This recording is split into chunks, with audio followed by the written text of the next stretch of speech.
Assalamualaikum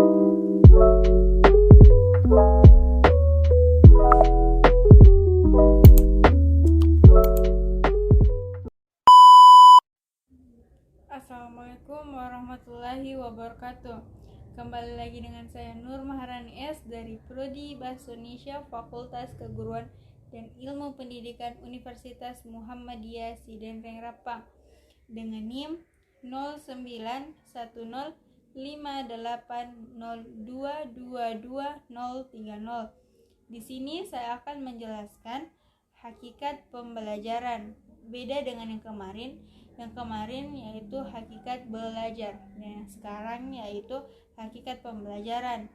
Tapi metode saya menjelaskannya itu sama seperti metode yang kemarin. Materi kali ini yaitu hakikat pembelajaran. Di hakikat pembelajaran ini saya akan menjelaskan beberapa poin. Yang pertama itu ada definisi pembelajaran, tujuan, hasil pembelajaran, kondisi pembelajaran, dan juga jenis-jenis pembelajaran yang saya akan jelaskan di slide berikutnya. Yang pertama yaitu definisi pembelajaran seperti yang diungkapkan oleh Susanto Ahmad 2013. Kata pembelajaran merupakan perpaduan dari dua aktivitas belajar dan mengajar. Aktivitas belajar secara metodologis, pembelajaran merupakan proses perubahan atas hasil pembelajaran yang mencakup segala aspek kehidupan untuk mencapai suatu tujuan tertentu, cenderung lebih dominan pada peserta didik, sementara mengajar secara instruksional dilakukan oleh guru. Jadi kesimpulannya itu, istilah pembelajaran adalah ringkasan dari kata pembelajaran dan mengajar. Secara mendasar, kriteria dari pembelajaran ada 3. Yang pertama, pembelajaran merupakan proses perubahan.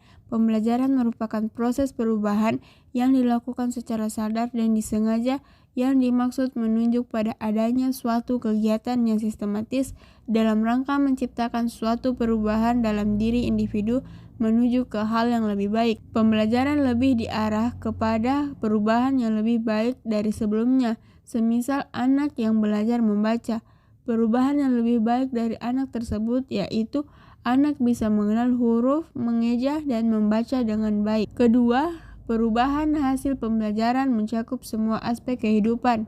Perubahan tersebut mencakup seluruh aspek sebagai akibat dari pembelajaran. Aspek yang dimaksud mencakup segala hal yang dimiliki oleh seseorang, baik kemampuan, kebiasaan, keahlian yang dimiliki. Semisal seorang mahasiswa yang telah melaksanakan pembelajaran bimbingan dan konseling, maka pemahaman peserta didik tentang bimbingan dan konseling juga akan berubah dalam hal bimbingan dan konseling, di mana mahasiswa bisa menunjukkan pribadi seorang konselor, mampu membimbing orang, dan lain sebagainya. 3. Pembelajaran terjadi karena adanya tujuan.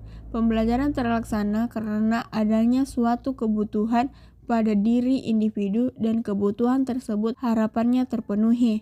Pembelajaran tidak akan terlaksana dengan baik apabila pembelajaran tersebut tidak memiliki tujuan yang jelas dan terarah. Semisal seorang mahasiswa yang mengikuti pembelajaran terkait metode penelitian, maka tujuan yang diharapkan dari pembelajaran tersebut adalah mahasiswa menjadi lebih tahu terkait metode penelitian dan mahasiswa bisa membuat suatu penelitian yang baik dan benar sesuai dengan kaidah-kaidah penelitian. Materi yang kedua yaitu tujuan pembelajaran. B. Tujuan pembelajaran. Tujuan pembelajaran merupakan suatu perilaku yang hendak dicapai atau dapat dikerjakan oleh peserta didik pada tingkat dan kondisi tertentu. Tujuan pembelajaran lebih diarahkan kepada taksonomi Bloom dan Krathwohl. Mereka membagi tujuan pembelajaran menjadi 3 kawasan, yaitu A. Kawasan kognitif.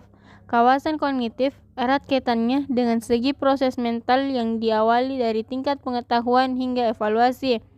Ranah ini terdiri atas 6 tingkatan, yaitu 1. Tingkatan pengetahuan, 2. Tingkatan pemahaman, 3. Tingkatan penerapan, 4. Tingkatan analisa, 5. Tingkatan sinetis, 6. Tingkatan evaluasi. B. Kawasan efektif. Kawasan afektif erat kaitannya dengan sikap, nilai-nilai keterkaitan, penghargaan, dan penyesuaian perasaan sosial.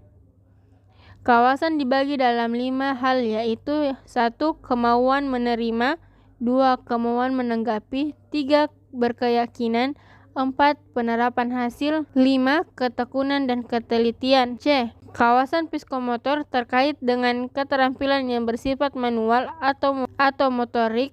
Kawasan psikomotor terbagi atas beberapa bagian, yaitu 1. Persepsi, 2. Kesiapan melakukan tugas, 3. Mekanisme, 4. Respon terbimbing, 5. Kemahiran, 6. Adaptasi, dan 7. Organisasi. Poin berikutnya yaitu hasil pembelajaran. C. Hasil pembelajaran.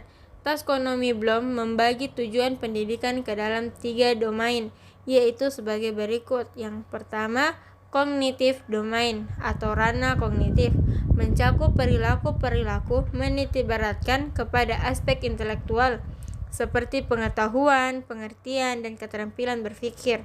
2. Afektif domain atau ranah afeksi, berisi perilaku-perilaku yang menekankan aspek perasaan dan emosi seperti minat, sikap, apresiasi, dan cara penyesuaian diri. 3. Psikomotor domain, ranah psikomotor, berisi perilaku-perilaku yang menekankan aspek keterampilan motorik seperti tulis tangan, mengetik, berenang, dan mengoperasikan mesin.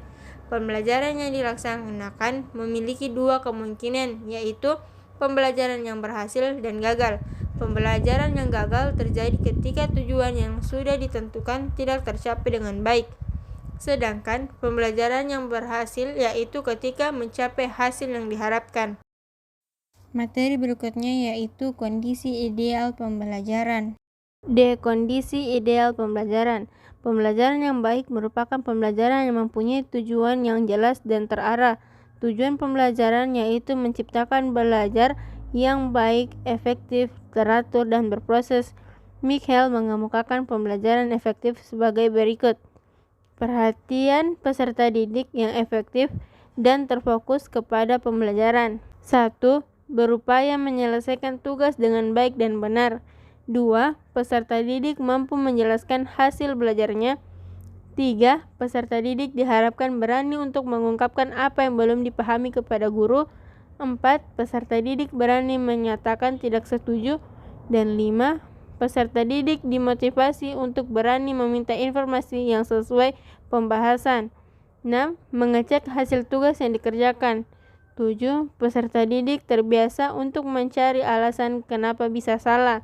8. Dalam menyelesaikan masalah, peserta didik mengambil contoh pengalaman hidup. 9. Peserta didik bertanya dengan rasa keingintahuan yang tinggi. 10. Peserta didik diminta untuk mengembangkan isu yang muncul di kelas. 11. Peserta didik terbiasa mengaitkan topik dengan kehidupan nyata. 12. Bila jalan buntu, peserta didik mengacu kerja terdahulu sebelum bertanya. 13. Mendorong peserta didik berinisiatif mewujudkan kegiatan. 14. Memfasilitasi peserta didik untuk jadi pribadi tabah dan tangguh. 15. Peserta didik diakomodasi untuk bisa bekerja sama. 16. Menawarkan dan mempertimbangkan kepada peserta didik mengenai gagasan alternatif. Terakhir, melihat kemungkinan untuk memperluas pemahaman. Poin berikutnya yaitu jenis pembelajaran. Jenis pembelajaran dilihat dari aspek pembelajaran yang dicapai dapat dibedakan menjadi beberapa macam, yaitu 1. Pembelajaran keterampilan, 2. Pembelajaran sikap, 3. Pembelajaran pengetahuan, dan lain sebagainya. Sedangkan Gagne membagi pembelajaran menjadi beberapa kategori dari tingkat yang sederhana hingga ke tingkat yang rumit, yaitu pembelajaran melalui isyarat, 2. Pembelajaran rangsangan tindak balas, 3. Pembelajaran melalui pertanian, 4. Pembelajaran melalui perkaitan verbal, 5. Pembelajaran dengan membedakan, 6. Pembelajaran konsep, 7. Pembelajaran menurut aturan, 8. Pembelajaran melalui penyelesaian masalah. Adapun yang dilihat dari sifatnya dibedakan menjadi 3, Yang pertama, pembelajaran formal, pembelajaran yang melembaga dan sistematis, contohnya di sekolah. 2. Pembelajaran informal, tidak dilakukan secara sengaja untuk pembelajaran semisal melalui pergaulan di rumah dengan teman sebaya, TV, radio, ceramah, dan lain-lain. 3. Pembelajaran non-formal, dilakukan secara sengaja tetapi tidak dalam situasi di dalam lembaga, semisal kursus mobil, les privat, komputer, dan lain-lain. Selanjutnya yaitu pembelajaran yang tercipta dari caranya individu memperoleh rangsangan berikut macamnya. 1.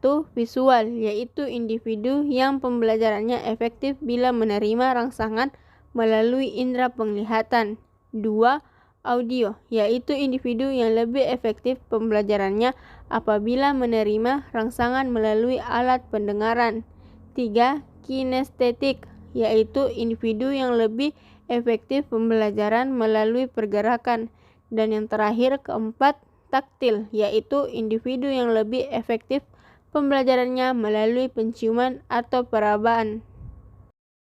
Itulah penjelasan saya tentang hakikat pembelajaran. Sekian dan terima kasih, sampai ketemu di video selanjutnya. Assalamualaikum warahmatullahi wabarakatuh.